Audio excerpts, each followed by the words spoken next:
但是我听说你这个行当改来改去的时候还哭过鼻子，还觉得挺委屈。为什么选择范忍坚老师选择范派？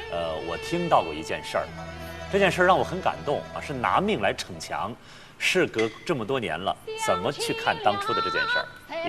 也年过35了，差不多，至今还是单身，为什么？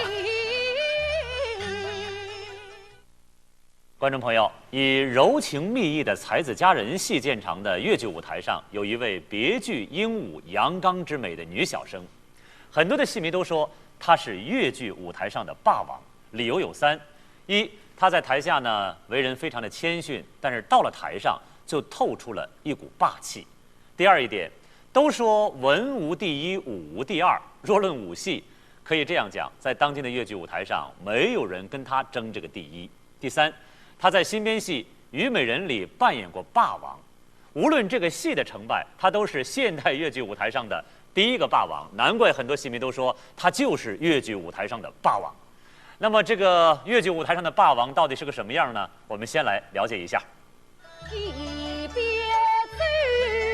走一边念，我不辨男女三堂子。一边走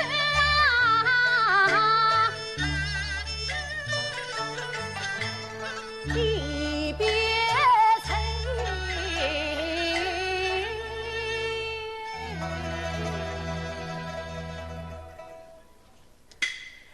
想起了在巴黎相送他到场凤舞江南吴凤花，吴凤花你好。老师好。吴凤花出生在绍兴，大家都知道绍兴呢是这个越剧的故乡。凤花喜欢越剧，肯定是受环境的影响，自然而然就喜欢的吧？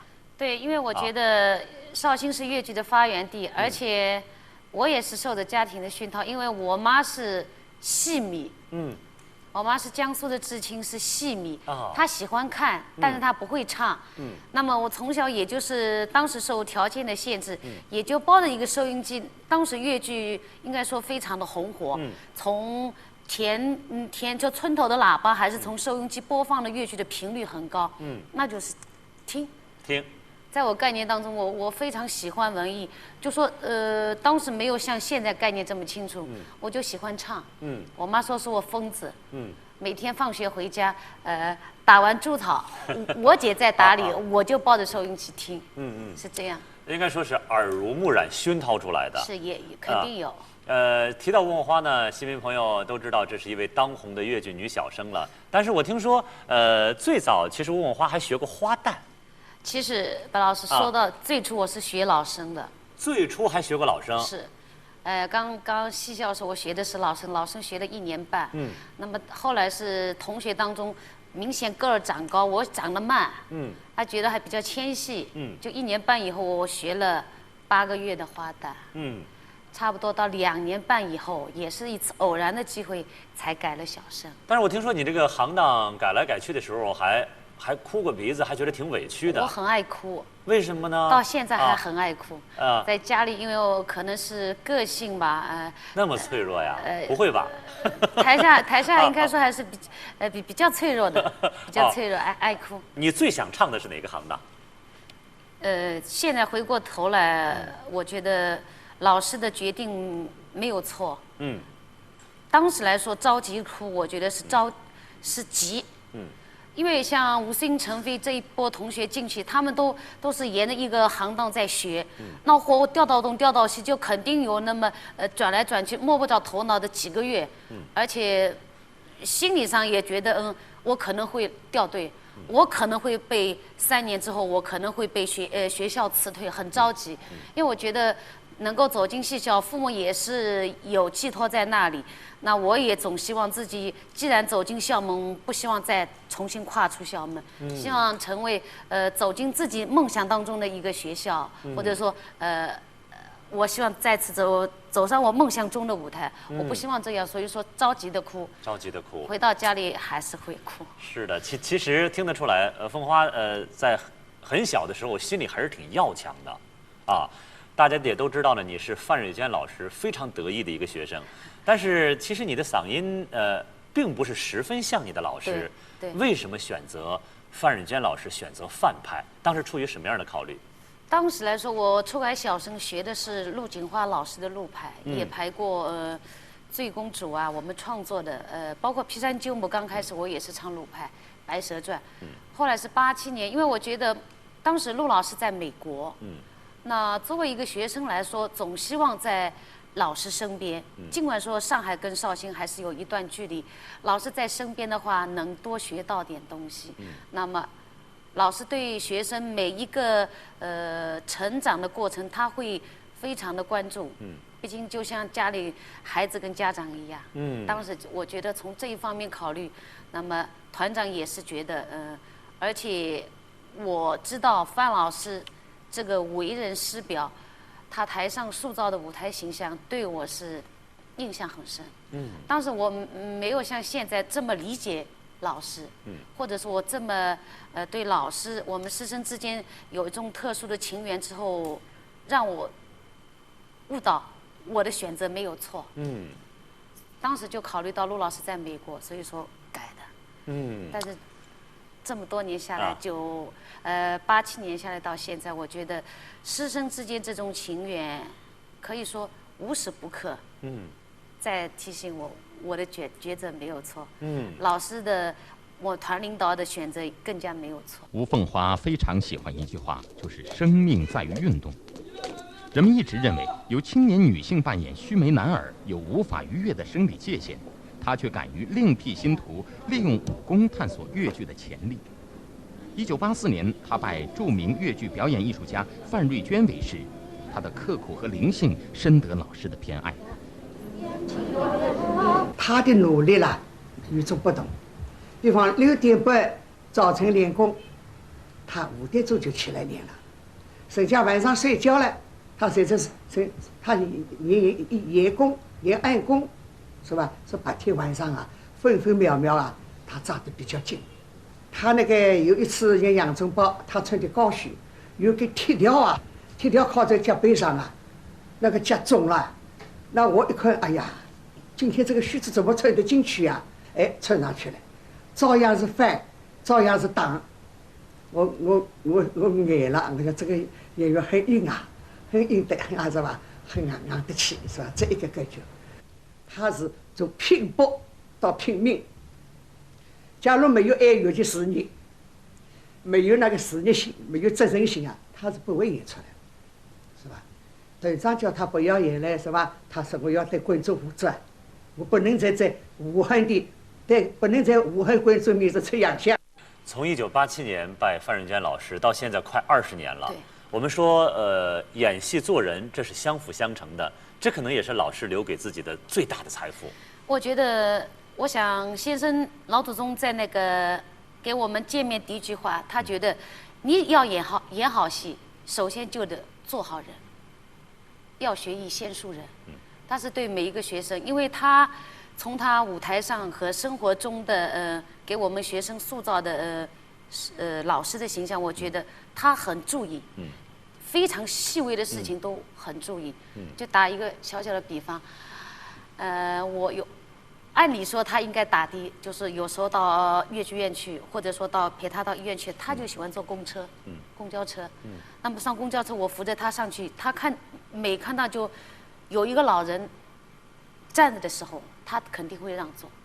其实他年龄完全超过那个老人，在他看来，他觉得自己很年轻，但就是一个细小的动作。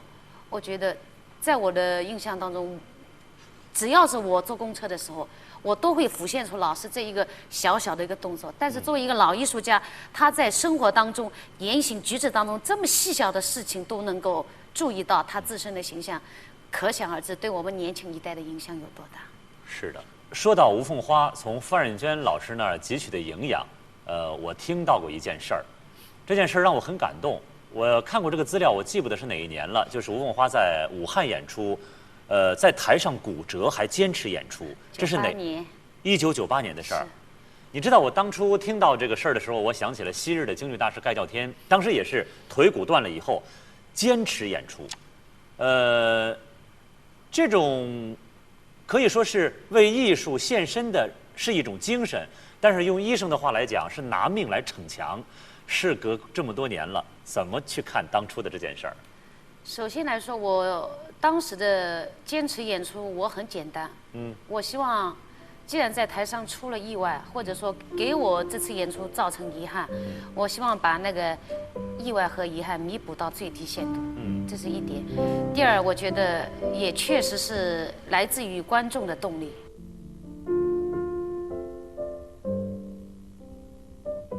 我不晓得为他出了多少眼泪，谁都打电话来，我怎么样啊？香港打电话来，是吧？那个无锡打电话来，无锡的电视台了，他把他汽车要送到医院里去，他说我不去医院，我今天上去一定要演下来。可是半个小时以后，他化妆好上去演，观众啊为他一面拍手一面来流泪，观众很感动。因为我们这个戏是按照浙江舞剧团那边移植过来的。那也就是这个调门，这个调门。所以说呢，这次摔伤以后，反过来说也是对我艺术上，虽然不说不能参加演出，所以说在这一段期间，我还是把有些以前演出的录像资料全部拿出来总结。那么现在用现在的眼光再去看我以前演过的戏，又觉得以前有很多不足的地方。假如说现在用现在去演的话，我可能又有新的长进。当时就说在后台休息的时候，有救护车，也有药啊，也有伤膏啊，这些很多。因为自己不是医生，我仅仅是一个演员，我就凭着这种，我可能其实是种毅力坚持。但是现在回过头来总结的话，有方方面面。第一，我觉得演员在演出之间要绝对保证好休息，这是一个。第二个，我觉得观众和演员之间这一种特殊的情缘是永远分不开，那是无可抵挡的力量。那么也就是由于那次武汉之后，我也因此对我今后的演出可以说也是起到一个转折点。其实一句话，在吴凤花心里，其实有一种戏比天大的一种承诺。因为我爱舞台，我喜欢演戏。是，正是因为他热爱，他喜欢，所以我听他们团里的人讲，吴凤花差不多都快卖个剧团了，连谈恋爱的时间都没有。问一个私人的问题，你可以不回答。人家说的虽然是句玩笑，但是其实吴凤花现在已过而立之年。也年过35了，差不多，至今还是单身，为什么？很多朋友都非常的关心。我不是八卦，我也想知道。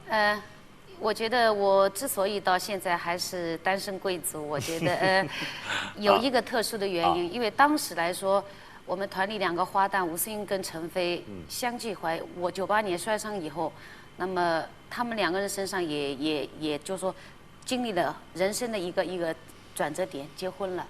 那么我1年之后复出，他们两个相继都结婚养孩子，每一个人身上差不多2年。那么在4年当中，因为我们团长当时是叶团长，现在陈团长是书记，包括我们县里的领导跟我说过一句话，希望我延长青春期。那么我觉得一个团是永远要面对市场。那么新生代演员同样也要成长，我也是这样走过来的。那么团里，我既然作为团的一份子，肯定有这个义务，有这个责任去帮助团里度过这个非常时期。他们回到舞台之后，也就这样，忽然之间4年过去了。那么接下来之后，团里等于说演出任务也不断，也不是说有意，就是不经意的时候我就过了30几，忽略掉了。也不说是在家里，其实我父母唠叨的蛮多，但是他们也很理解我，就觉得我非常钟爱我选择的，所以他们不希望就是给我太多的压力。我理解，其实人的舞台上的黄金期就那么短短的几年，没有多少个4年，你是不愿意，首先我可能是没碰上，或者说我在工作中投放的时间偏多了一些。是的。所以说也就这样，不经意。还是抱着一种随缘的心态，我还是不积极不主动。到现在为止，我还是一个宗旨，随缘，随缘我不刻意强求。在城南，吴凤花有一个3居室，尽管只有一个人，她也把这里称作家。整个家居的装饰让我们看到了女主人在生活中的另外一面。平时啊，就是人家说我是个可以用上假小子，因为平时也喜欢跟一些男生一起玩，也就说不是说十分女性化的一个女孩子，线条也比较粗的，但是也有好多弱点，就是不会做菜。你就作为一个女孩子，肯定多多少少家务事是会干的，就不会下厨房。我想这是我最大的弱点了。吴凤花，咱们再来说说和你同期进艺校的绍兴小百花的第1代演员，还有没有联系？还有谁留在团里了？现在？吴凤花，咱们再来说说和你同期进艺校的绍兴小百花的第1代演员，还有没有联系？还有谁留在团里了？现在？现在在第1代演员还留下，我指的是舞台上留下5个人。那么离开剧团的也有到下面就说搞基层服务工作，也有转行的，有现在就是当时我们演老旦的有一个叫林慧琴，她现在干嘛？下海了。下海了。下海了。啊，原来唱老旦的，现在。她在90霞飞杯那个青年演员电视大奖赛当中还获过粤剧新星称号的，非常棒的，是金艳芳老师一个学生，非常棒的一个老旦。他也很刻苦。他下海，你觉得遗憾吗？肯定遗憾。肯定遗憾。因为我觉得舞台上他是一个老旦，非常优秀的一个老旦。那么团里从整个所谓舞台4柱子嘛，就好像少了一个角一样的。很遗憾。说到你的同学已经下海的当初的一个非常优秀的老旦林慧琴，对，我们的编导联系上了，我们一块儿跟她聊一聊。林慧琴你好。你好。林慧琴你好，我是白燕生。白老师你好。你好，现在我正跟你的老同学吴凤花在一起啊。真的。她刚才好久不见她了。是。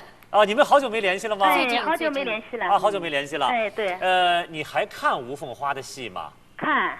真看假看？真看。真看啊？他的戏好看吗？好看。说说为什么好看？因为凤花刚才说你当年是特别好的一个老旦演员，还得过什么新星奖。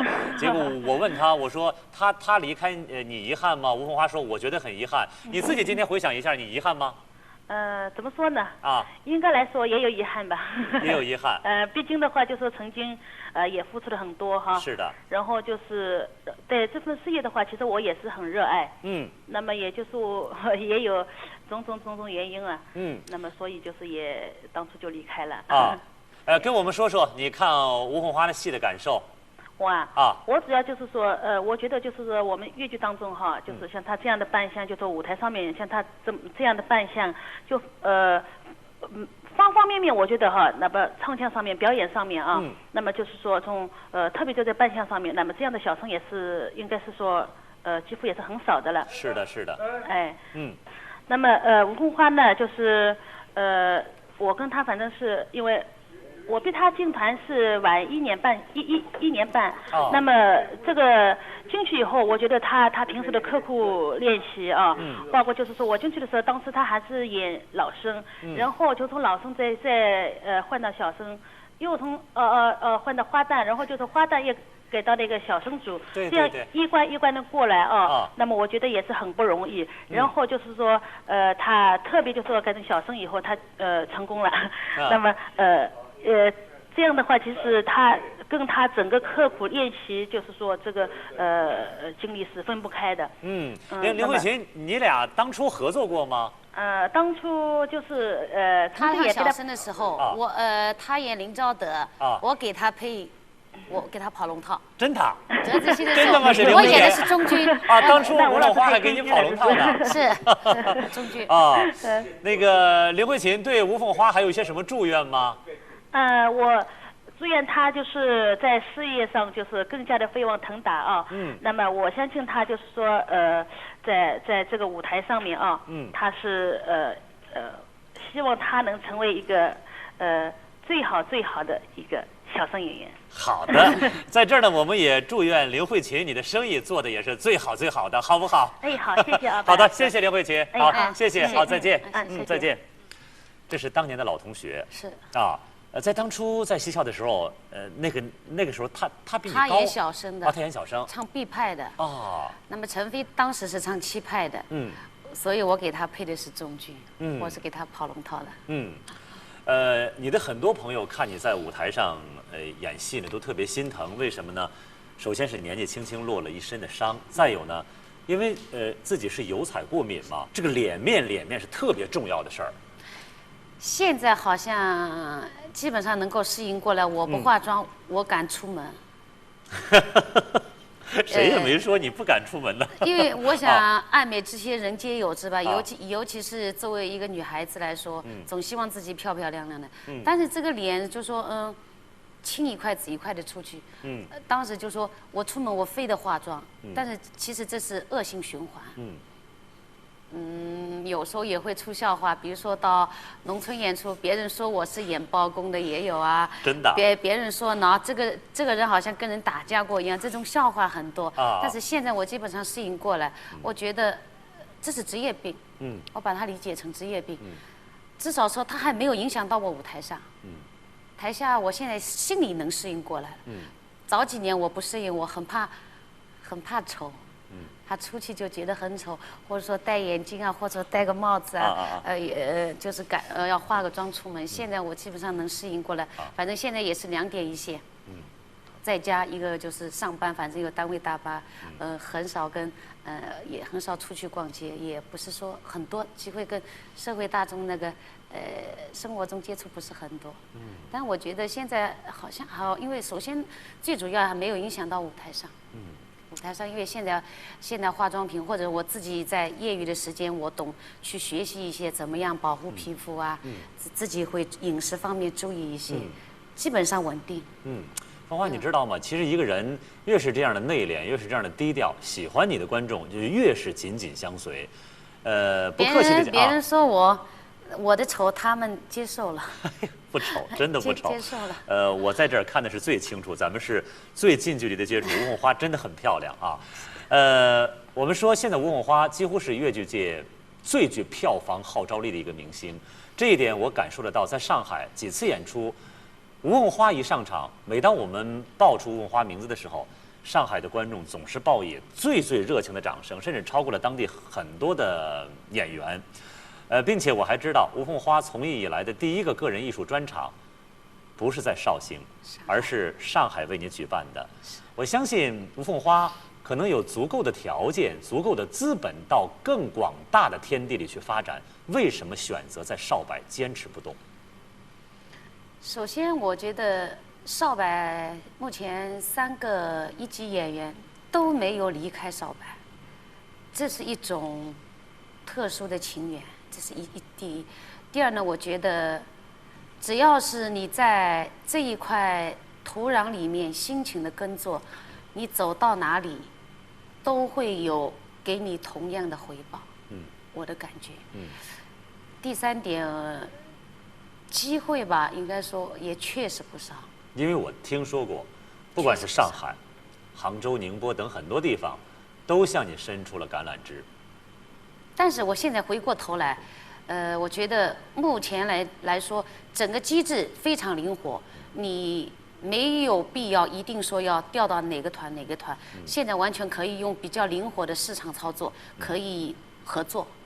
不需要，现在不存在。早几年吧，还是有诱惑力的。现在无所谓了。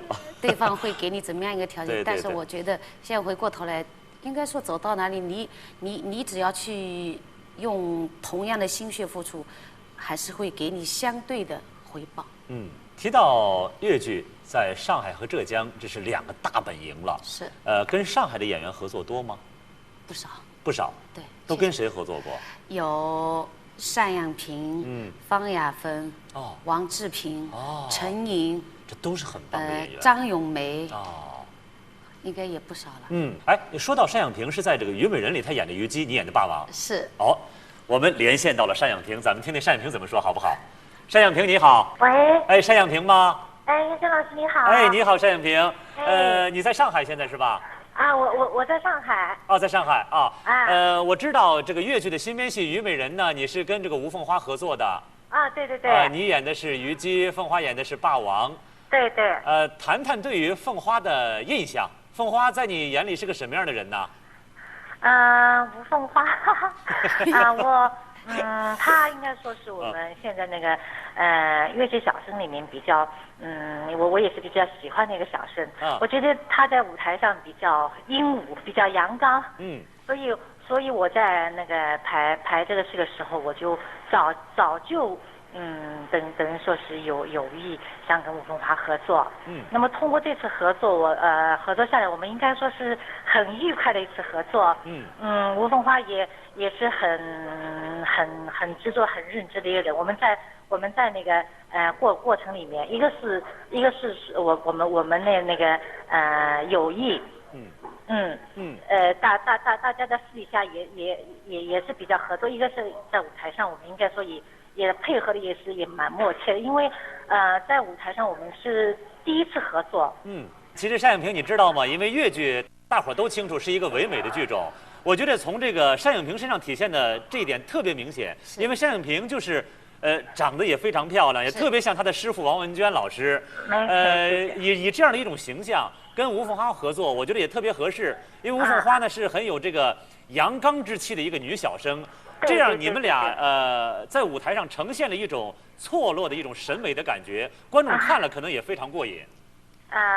谢谢。那个以后还有打算要跟吴凤花合作吗？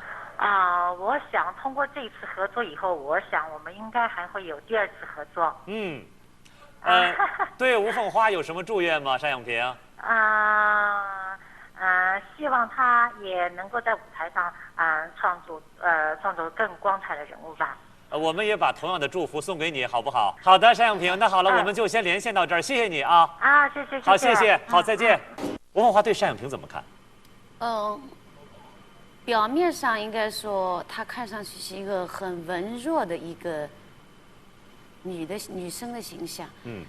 但是我觉得从她整个排练到前期的筹备工作当中，她的柔当中有一种很刚的。其实这个戏对她来说，其实是蛮应该说蛮吃重的。她以前都是演文戏的，是，而且这个《虞美人》当中每一场戏都占着她的很重的分量。从拉开大幕，而且她不光是要演好戏，还有更多是她兼着制作人这一个重任在那里。很多事情，票务宣传方面她都要管。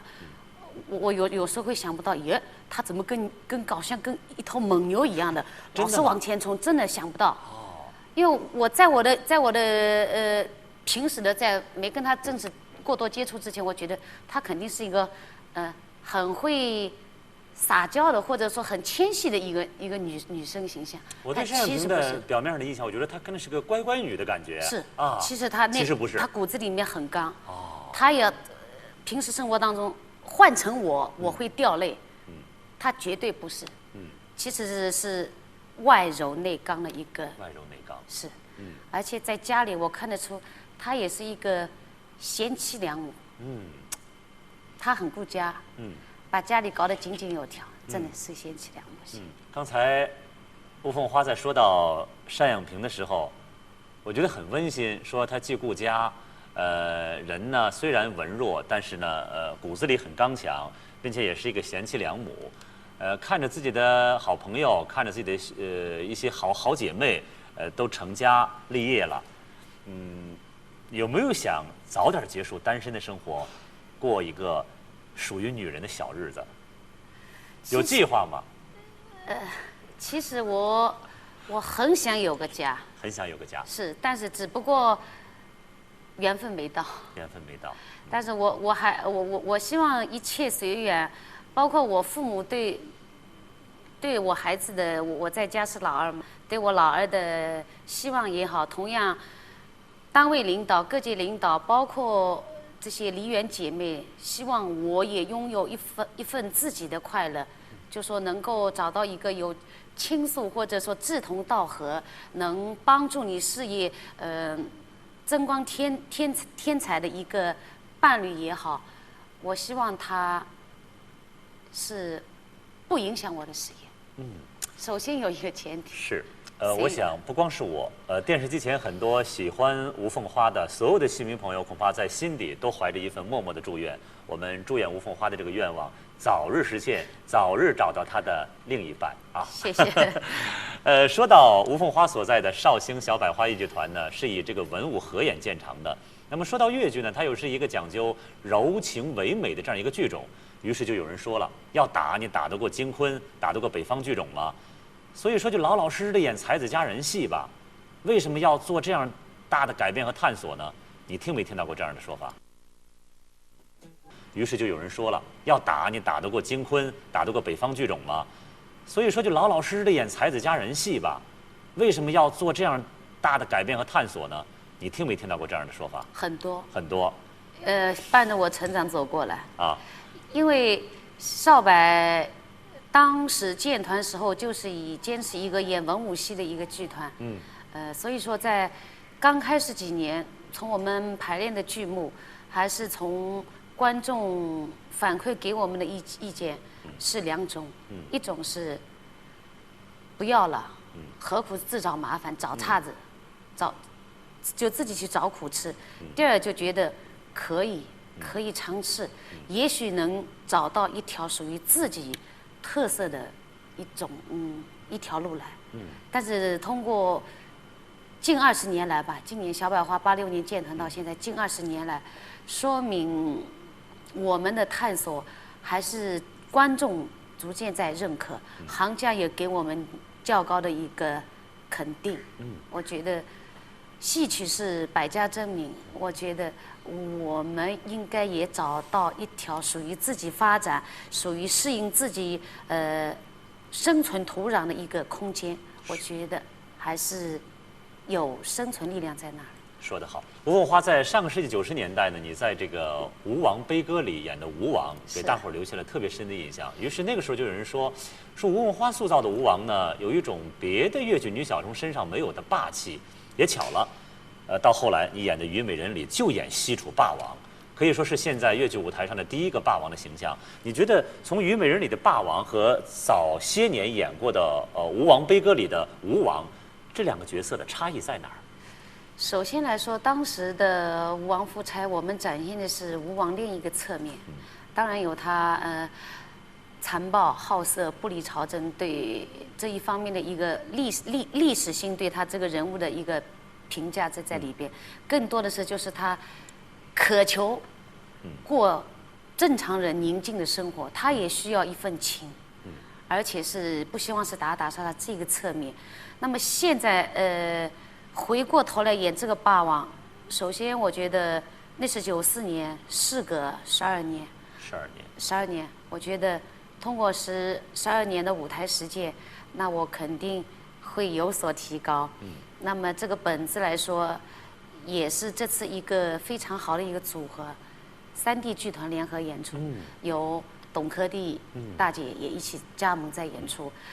而且我觉得3个人物对我们3个演员还是基本上比较吻合的，而且这个霸王呢也是我渴求创造的一个人物。尽管说这是一个新创作的剧目，那么在其他兄弟剧种当中展现的霸王形象，当然我们女子越剧有很多先天不足，但是在我们这个戏当中，我觉得定位还是基本找准的。属于越剧的舞台上的一个霸王，我觉得从唱腔还是从造型上，包括演员的表演上，导演的整个处理，我觉得还是找到属于越剧风格的一个演绎的一个题材。说到吴王悲歌，再到虞美人，相隔了12年，相隔12年。人物呢，我个人觉得都属帝王将相，很神似的2个角色。你说这是一种巧合呢，还是吴凤花形成自身风格的一种有意的摸索和探索？是有意为之吧？应该说有意和无意加在一起吧。这是有意，我觉得是团的演绎的风格，包括我发展的一种就是我演绎的这种风格吧。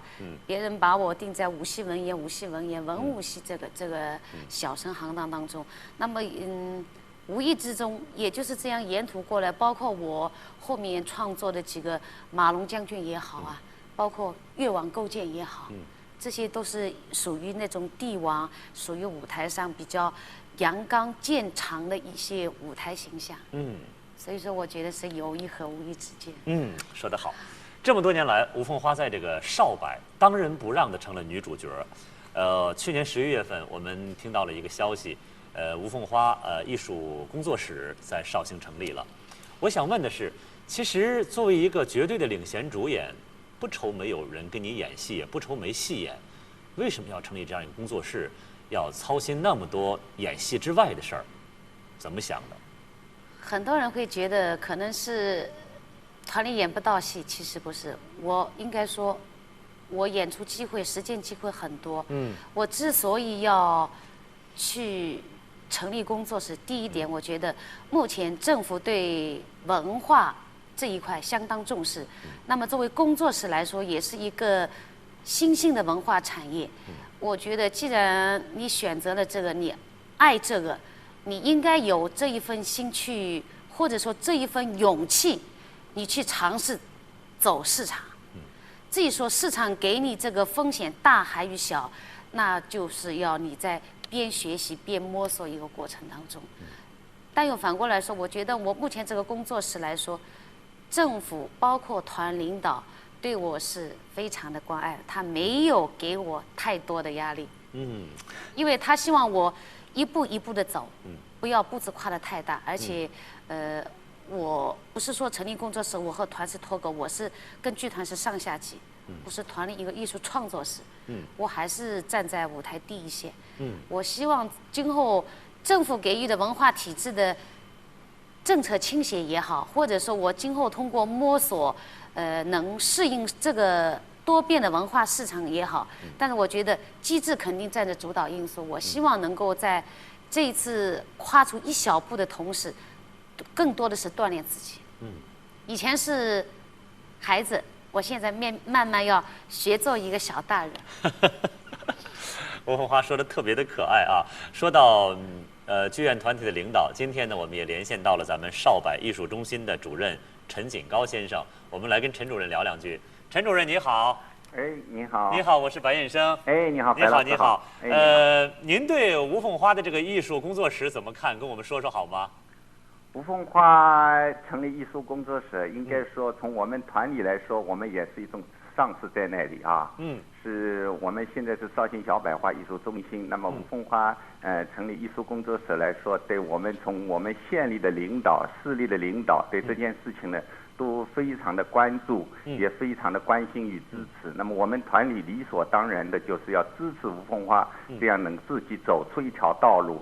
那么从他的现在的尝试上来说，我们说还是一个起步。那他现在是两不误，我说是工作和他的工作室在那里操作在那里，应该是慢慢的起步。那么还是一个开始，应该是这样说吧。陈主任，我们都知道戏曲呢是讲究角儿的艺术啊。对。其实任何一个剧院团体，人家提到这个剧院团体的时候，必须要说出这个团体里有哪些闪光的角儿，还有哪些让人记得住的作品。这两点都出人出戏，都特别重要。对。我想打造吴凤花这样的一个艺术工作室，也是我们整个剧院团体在这个建设上的一件大事了。对。对。那以后还有些什么样的打算呢？应该说从吴凤花艺术工作室来说，他现在开始走的是第一步。那么从这以后呢，从他的剧目建设上来也好，从我们团里的演出层出上也好，应该说你刚才说的是蛮有道理。一个团就是出人出戏出效益。那么从现在的市场机制来说，应该说吴凤花在渐渐的走向于这一步。那么我们应该是全力的支持他做这些方面的工作。陈主任，您知道吗？不光我相信电视机前所有喜欢吴凤花的戏迷朋友都会感谢你的，感谢吴凤花有这样的一个领导，那么支持他的工作。好的，是共同的。好的，陈主任，那谢谢您啊，谢谢。好，谢谢，再见。吴凤花听了刚才陈锦高主任的这番谈话，作何感想？我觉得他讲得很真切，也事实确实如此。那我觉得非常支持，非常支持，因为他说我两不误。其实因为我主要的工作还是在团里，舞台第一线。舞台第一线。第二呢，我就说腾出他团里在相对空余的时间，给我腾出一部分精力来。单位也不给我太多的，就说事务上的那种压力，除了演出之外，让我去工作室这一方面自己去运作，或者说社会活动也好，确实很关心我，很扶持我。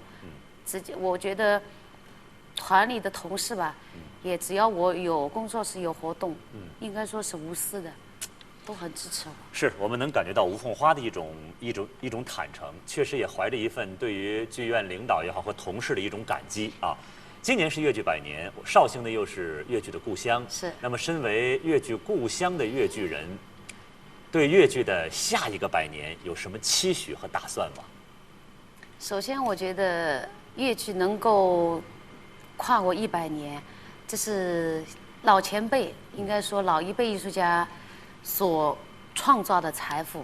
那我觉得100年之后的越剧是什么样？就我觉得，在继承的同时，更多的是靠我们这中青年一代去绘制蓝图。另外，我觉得毫无疑问，在机制方面，肯定整个宏观上会有所变化。